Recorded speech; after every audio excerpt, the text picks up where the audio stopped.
Pembina apel, hormat! Get! Tegak! Get! Pada pagi hari ini adalah hari yang istimewa untuk kita, untuk kalian semuanya. Oleh karena itu mari kita bersama-sama untuk mereview kembali, mengungkap kembali keterlibatan para santri di negeri kita tercinta ini. Sajarotun itu adalah pohon. Ada yang mengatakan kalau ketika dikaitkan dengan pohon, maka sejarah itu tidak terlepas dari silsilah.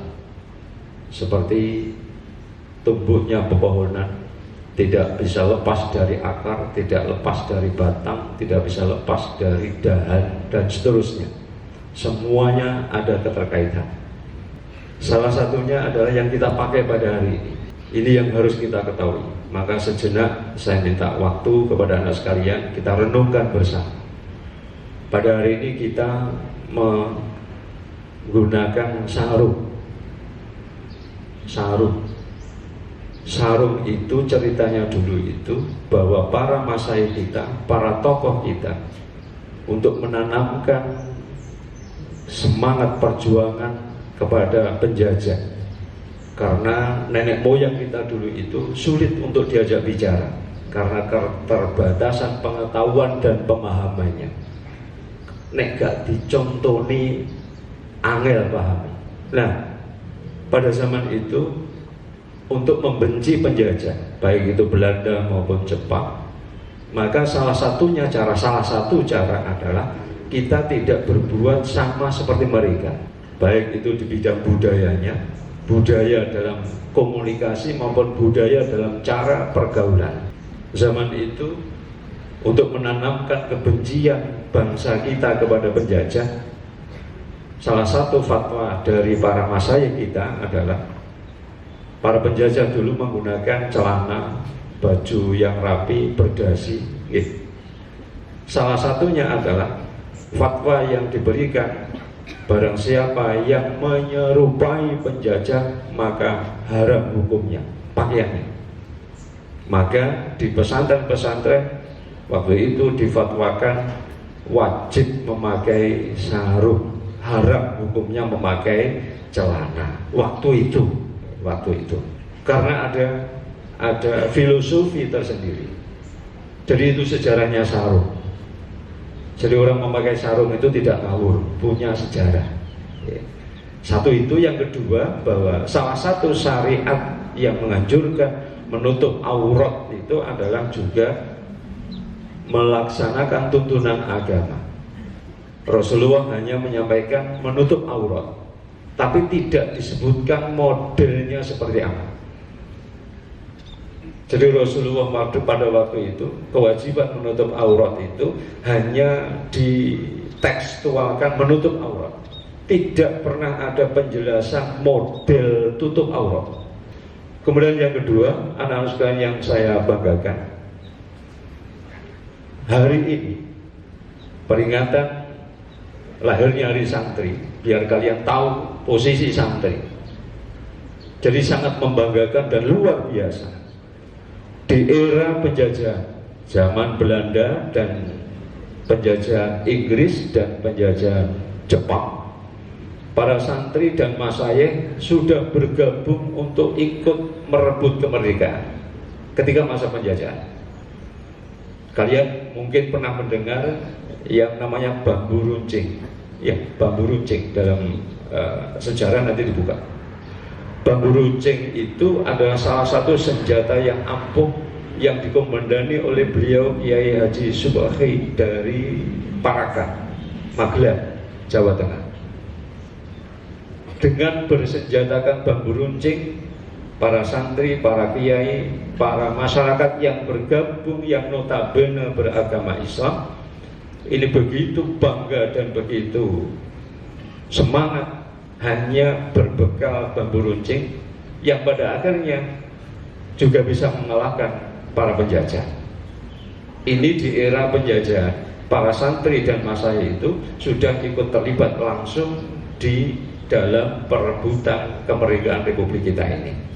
Kemudian masa berikutnya setelah proklamasi kemerdekaan, kita ingat yang sudah kita peringati kemarin itu bahwa proklamasi kemerdekaan adalah tanggal 17 Agustus 1945. Setelah diproklamasikan kemerdekaan Republik Indonesia ini, maka tentara Belanda, penjajah Belanda, Inggris, Portugis yang tergabung di, kalau kamu nanti baca sejarah di kelas 2 kalau tidak salah, yang tergabung di AFNE dan NICA, Netherlands Indies Civil Administration, dan AFNE yang dari Inggris itu berupaya untuk merebut kembali Republik kita yang sudah diproklamasikan tanggal 17 Agustus 1945. Kemudian di pertengahan September, utusan Bung Karno untuk menemui Hadratus Syekh Haji Hasyim Asy'ari, waktu itu Ketua Umum PBNU, minta saran dan fatwa bagaimana posisi Republik kita ini. Belanda, Inggris, Portugis masih ingin menduduki kembali Republik yang sudah kita proklamasikan. Kemudian Hadratus Syekh Hasyim Asy'ari tanggal 21 sampai 22 Oktober mengumpulkan seluruh, kalau sekarang itu PWPW, pengurus wilayah, ketua pengurus wilayah se-Indonesia. Kalau sekarang, waktu itu namanya konsul di seluruh provinsi di Republik ini untuk diajak musyawarah di Madura tanggal 21 sampai 22 Oktober. Kemudian di akhir pertemuan itu fatwa dari para masyayikh tanggal 22 difatwakan dan disepakati dikeluarkan resolusi jihad. Dengan munculnya resolusi jihad itu, maka seluruh pesantren yang ada di Jawa dan Madura dan di seluruh Indonesia dan di seluruh santri diwajibkan untuk berjihad melawan penjajah yang ingin menguasai kembali Republik kita ini. Siap, gerak. Pembacaan doa.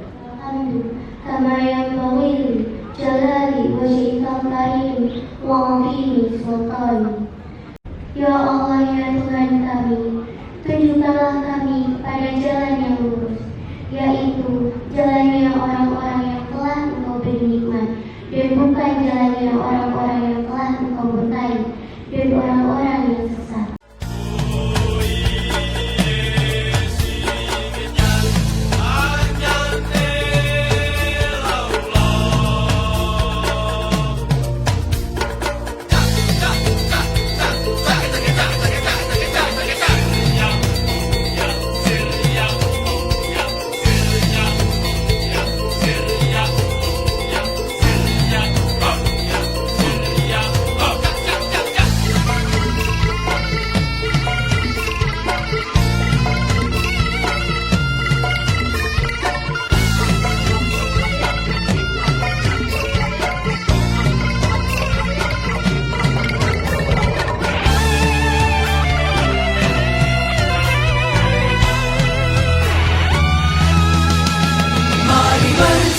Kita berangkat ke pesantren dengan penuh semangat, raih cita-cita, luruskan niat, mengabdi